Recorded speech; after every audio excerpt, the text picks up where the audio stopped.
ओम श्री गणेशाय नमः। जय भवानी।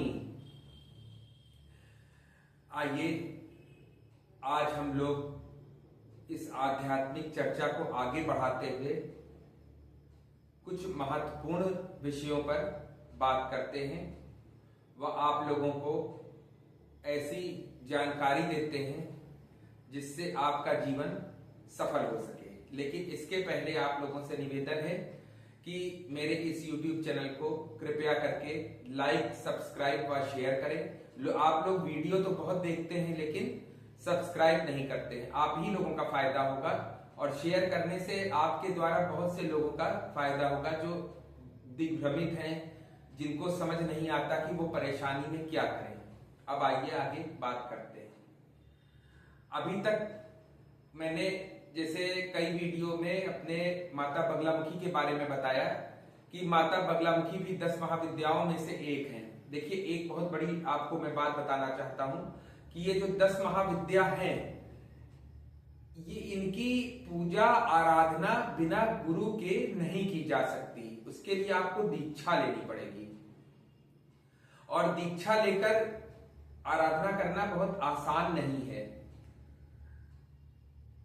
मैं खुद भी दीक्षा नहीं ले सका और फिर भी अपने गंतव्य तक पहुंच चुका हूं। जैसे मैंने पहले बताया कि 10 महाविद्याओं में एक आप लोग बात नोट कर लीजिए और इस चीज को बिल्कुल कंठस्थ कर लीजिए कि 10 महाविद्याओं के मंत्र, स्तोत्र, ये सारी चीजें कीलित हैं। बहुत से लोग बताते हैं कि ये मंत्र कर लो तो दरिद्रता दूर हो जाएगी, बगलामुखी माता का या काली माता का ये कर लो तो दरिद्रता दूर हो जाएगी, व्यापार चलने लगेगा। ऐसा नहीं है और आप परेशान हो जाएंगे, क्योंकि बिना दीक्षा के, बिना गुरु परंपरा के आप इन मंत्रों को नहीं कर सकते हैं। लेकिन हाँ, फिर मैं कह रहा हूं, जैसे 10 महाविद्याओं में 108 नाम, इवन 1008 नाम, चालीसा, आरती, ये आप कर सकते हैं। इसका मैंने वीडियो भी बनाया है, आप देख सकते हैं जाकर। तो आज मैं उन साधनाओं के बारे में बात करूंगा जिनको करने पर हमको किसी गुरु की आवश्यकता नहीं है। बिना गुरु के, बिना दीक्षा लिए हम लोग उनको कर सकते हैं। जैसे गजेंद्र मोक्ष स्तोत्र का पाठ हो गया। गजेंद्र मोक्ष स्तोत्र अपने आप में बहुत बड़ा स्तोत्र है, विष्णु जी का स्तोत्र है। इसको करने से सारे बंधन, सारे भयों से छुटकारा मिल जाता है। कोई भी परेशानी हो वो दूर हो जाती है। इसी तरह से बजरंग बाण है, बजरंग बाण को भी आवश्यकता पर किया जा सकता है। हनुमान चालीसा है।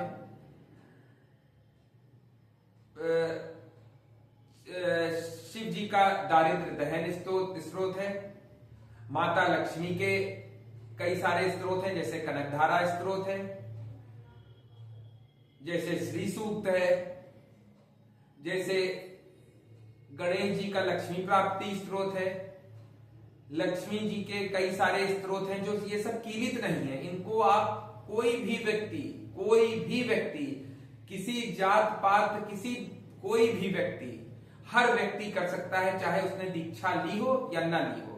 बहुत से ऐसे हमारे यहाँ स्तोत्र हैं, मंत्र हैं, जिनको करने पर हमें कोई भी अपराध नहीं लगता, क्योंकि लेकिन 10 महाविद्याओं के जो मंत्र हैं वो बिना गुरु दीक्षा लिए यदि आप कर रहे हैं तो आपको अपराध लगने का योग बनता है और आप परेशान हो सकते हैं। तो मेरा आपसे विनम्र निवेदन है कि आज मैं बात करूंगा, जैसे मैंने इस तरह बताया, ऐसे बहुत बड़ी लिस्ट है। जैसे आपका ऋणमोचन मंगल स्तोत्र हो गया। इस तरह से बहुत स्तोत्र हैं कि कब किसको करना चाहिए उस पर भी मैं विस्तार से बात करूंगा आप लोगों से। आज मैं बात करता हूं शिव जी के दारिद्र दहन स्तोत्र की। यदि आपके घर में घोर दरिद्रता है, आप कर्ज से दबे हुए हैं, आपका व्यापार नहीं चल रहा है, हर तरफ से परेशानी आपको घेरे हुए, क्योंकि कलयुग में एक चीज मैं बता दूं, जितना भी परेशानी है, ज्यादातर 95% परेशानी धन से संबंधित है। हर व्यक्ति कहीं ना कहीं धन को लेकर परेशान है। मैंने कई लोगों के वार्तालाप YouTube पे देखे, बहस होती है। कई लोग कहते हैं सनातन मुझे खाना नहीं दे देगा। मैंने सुना कि हमारे आदरणीय प्रधानमंत्री मोदी जी ने इतना बड़ा भव्य राम मंदिर बनवा दिया। लोगों ने कहा राम मंदिर से कुछ नहीं होता है। मैं बताता हूं सब कुछ होता है। आप सनातन धर्म में आइए तो हमारे बहुत सौभाग्य की बात है जो राम मंदिर की स्थापना हमारे यशस्वी प्रधानमंत्री आदरणीय मोदी जी ने की।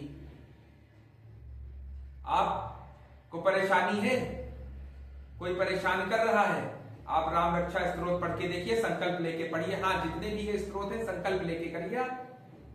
राम रक्षा स्तोत्र है, संकल्प लेके करिए और फिर बताइए आपका लाभ हुआ कि नहीं हुआ। आपके पास धन नहीं आ रहा है, आप लक्ष्मी जी का कनकधारा स्तोत्र करिए। बोलने के पहले जानकारी ले लीजिए। सनातन धर्म में ऐसी ऐसी चीजें बताई गई हैं, ऐसी ऐसे स्त्रोत, ऐसी ऐसी विद्या बताई गई है। आप भूखों मर रहे हैं और करके देख लीजिए। आपको अगर लाभ ना हो तो मैं चैनल बंद कर दूंगा। बहुत से लोग कमेंट में लिख के भेजेंगे मैंने ये किया लाभ नहीं हुआ। आपने सही तरीके से नहीं किया इसलिए लाभ नहीं हुआ।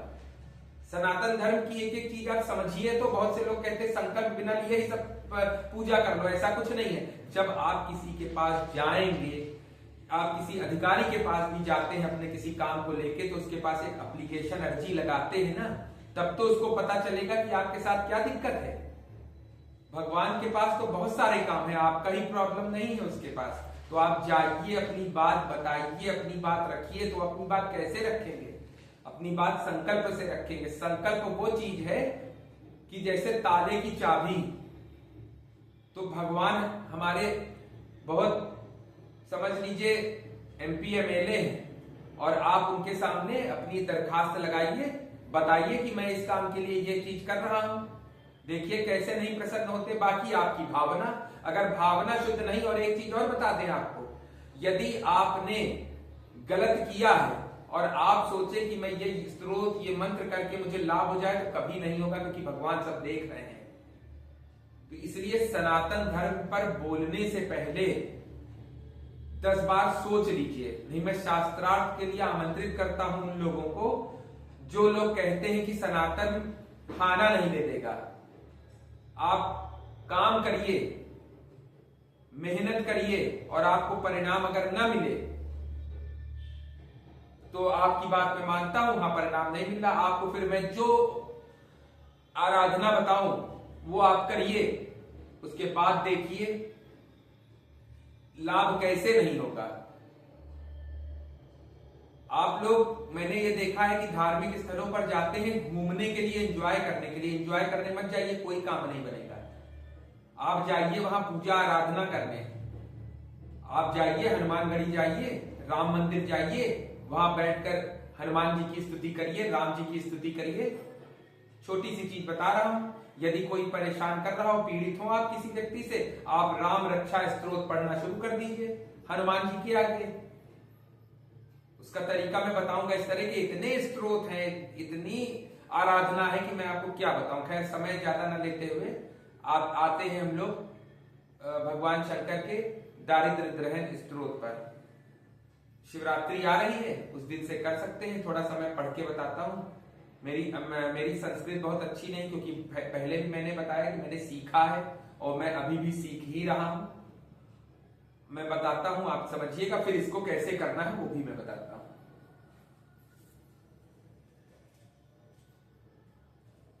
मेरे पास पुस्तक है क्योंकि मुझे रटा नहीं हुआ है।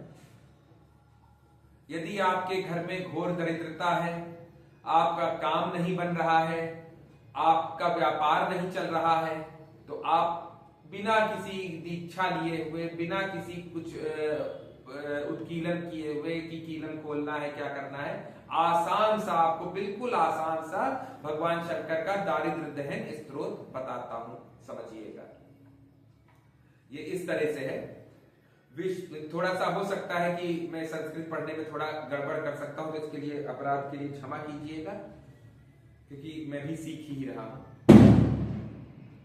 ओम श्री गणेशाय नमः। दारिद्र दहन शिव स्तोत्र। विश्वेश्वराय नरकर्ण वातरणाय कर्णामृताय शशिशेखर धारणाय कर्पूर कांति धवलाय जटाधराय दारिद्र दुख दहनाय नमः शिवाय। गौरी प्रियाय रजनीश कलाधराय कालांतकाय भुजगाधिप कंकड़ाय गंगाधराय गजराज विमर्दनाय दारिद्र दुख दहनाय नमः शिवाय। भक्ति प्रियाय भयरोग भयापहाय उग्राय भव सागर तारणाय ज्योतिर्मयाय गुणनाथ नृत्यकाय दारिद्र दुख दहनाय नमः शिवाय। चर्मांबराय शब भस्म विलेपनाय भाले क्षणाय मणिकुंडल मंडिताय मंजिर पाद युगलाय जटाधराय दारिद्र दुख दहनाय नमः शिवाय। पंचाननाय फणिराज विभूषणाय हेमांशुकाय भुवनत्रयमंडिताय आनंद भूमि वरदाय तमोमयाय दारिद्र दुख दहनाय नमः शिवाय। भानुप्रियाय भवसागर तारणाय कालांतकाय कमलासन पूजिताय नेत्रत्रयाय शुभ लक्षण लक्षिताय दारिद्र दुख दहनाय नमः शिवाय। राम प्रियाय रघुनाथ वर प्रदाय नाग प्रियाय नरकर्ण वातरणाय पुण्येषु पुण्य भरिताय सुरार्चिताय दारिद्र दुख दहनाय नमः शिवाय। मुक्तेश्वराय फलदाय गणेश्वराय गीता प्रियाय विश्वेश्वराय वाहनाय मातंग चर्म वसनाय माहेश्वराय दारिद्र दुख दहनाय नमः शिवाय।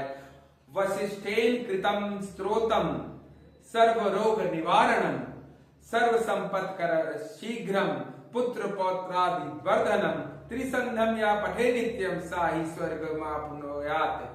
मतलब ये वशिष्ठ मुनि ने इसकी रचना की है दारिद्र दहन शिव स्तोत्र की, और इसको प्रतिदिन 3 बार, देखिए बहुत कठिन भी नहीं है कि आप प्रतिदिन 11 बार 21 बार पढ़ें, बहुत आसान सी चीज मैं बता रहा हूं आपको, बहुत कठिन नहीं है। इसको बस आपको करना क्या है कि दिन में 3 बार पढ़ना है।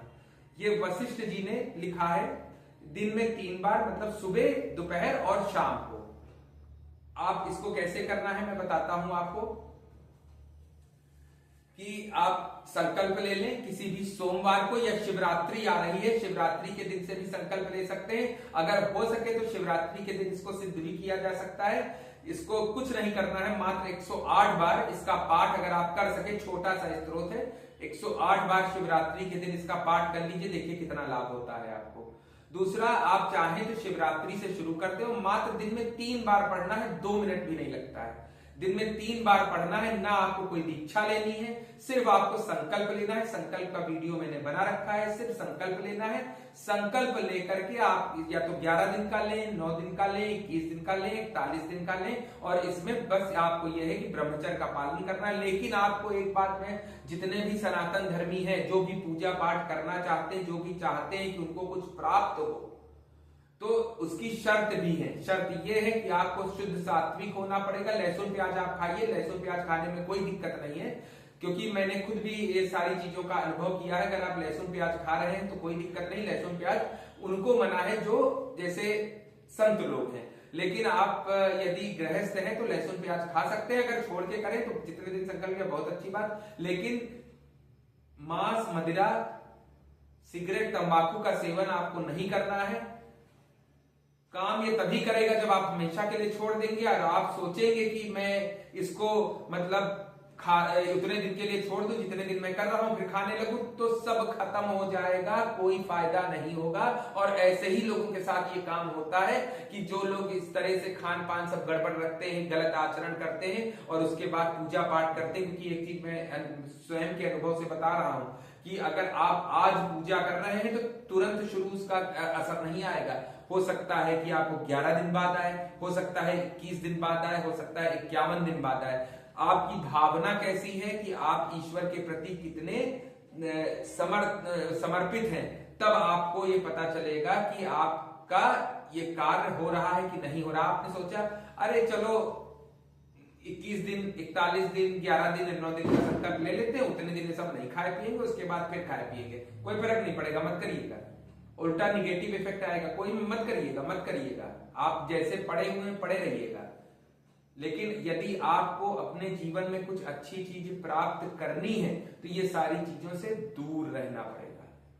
आपने देखा है ना कि ऋषि मुनि तपस्या करते थे और उसके बाद भगवान कहते थे वर मांगो, वही आज भी कलयुग में है, आपको पता ही नहीं है, आप समझना ही नहीं चाहते हैं कि अगर हम इसको कर रहे हैं उसके बाद हम खाएंगे तो काम नहीं चलेगा। अब आप लोग ये कह सकते हैं कि रावण तो खाता था, कहीं नहीं खाते थे रावण ने जो कर लिया है ना, हम लोग नहीं कर सकते हैं।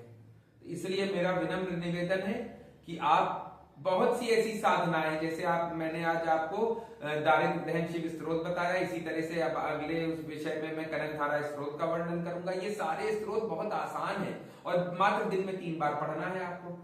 ज्यादा पढ़ना भी नहीं है कि आपको 11 बार 21 बार 10 मिनट निकालना है। यदि आप दुकान जाते दोपहर में नहीं आ सकते, घर या ऑफिस जाते, तो आप एक काम करिए, एक टाइम बना लीजिए जिसमें 3 बार मात्र पढ़ लीजिए, चाहे सुबह चाहे दोपहर चाहे रात, तब भी आपका काम बनेगा। लेकिन संकल्प लेके पढ़ना है, शुद्ध सात्विक होके पढ़ना है, आसन पर बैठकर पढ़ना है, चौकी की उस पर स्थापना करिए शिव जी की स्थापना करने के बाद आसन किसी भी रंग का ले सकते हैं और आसन पर बैठिए। उसके बाद आप संकल्प लें, संकल्प लेने के बाद आप इस स्त्रोत को पढ़ लीजिए। जितने दिन का संकल्प लेना वो आपके ऊपर है, उसके बाद आप देखिए कितना लाभ होता है आपको। जय भवानी।